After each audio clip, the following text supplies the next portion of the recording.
ഹരിയും കൂട്ടുകാരെ, എല്ലാവർക്കും നമസ്കാരം. എല്ലാ സജ്ജന സുഹൃത്തുക്കൾക്കും മുകുന്ദമാല എന്ന ഭക്തികാവ്യത്തിലേക്ക് സ്വാഗതം. 19ാമത്തെ ശ്ലോകം. പൃഥ്വീരേണുരണുപയാംസി കണിക ഫൽഗുസ്ഫുലിംഗോ നലഃ തേജോ നിശ്വസനം മരുത്തനുതരം രന്ധ്രം സുസൂക്ഷ്മം നഭഃ ക്ഷുദ്രോ രുദ്രപിതാമഹ പ്രഭൃതയഃ കീടാസമസ്താസുരാഃ ദൃഷ്ടേ യത്ര സ താവകോ വിജയതേ ഭൂമാവധൂതാവതിഃ. ഇവിടെ പറയുകയാണ്, യാതൊന്നിനെ കണ്ടു കഴിഞ്ഞാൽ ഈ ഭൂമി ഒരു ചെറിയൊരു തരി പോലെ ആയിരിക്കും, രേണു പോലെ ആയിരിക്കുമോ?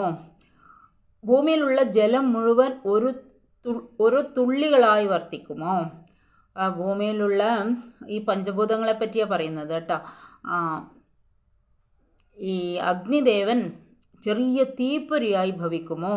വായു ചെറിയ ശ്വാസമായി തീരുമോ? ഏറ്റവും ചെറിയ ശ്വാസമായി തീരുമോ?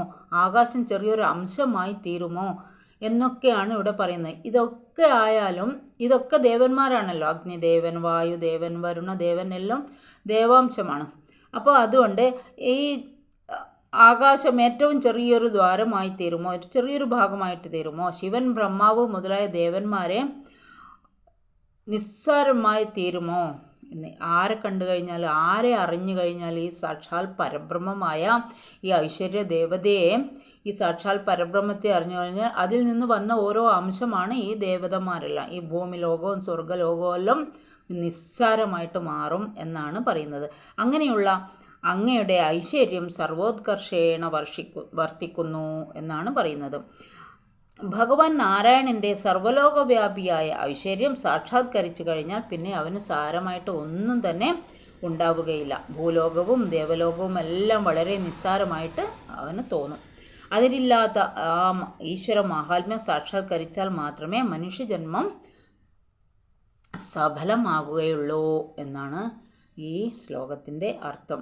എല്ലാവർക്കും ഭഗവത് ഭക്തി ഉണ്ടാവട്ടെ എന്ന് പ്രാർത്ഥിച്ചുകൊണ്ട് ഹരി ഓം ശ്രീ ഗുരുഭ്യോ നമഃ. ഹരി ഓം.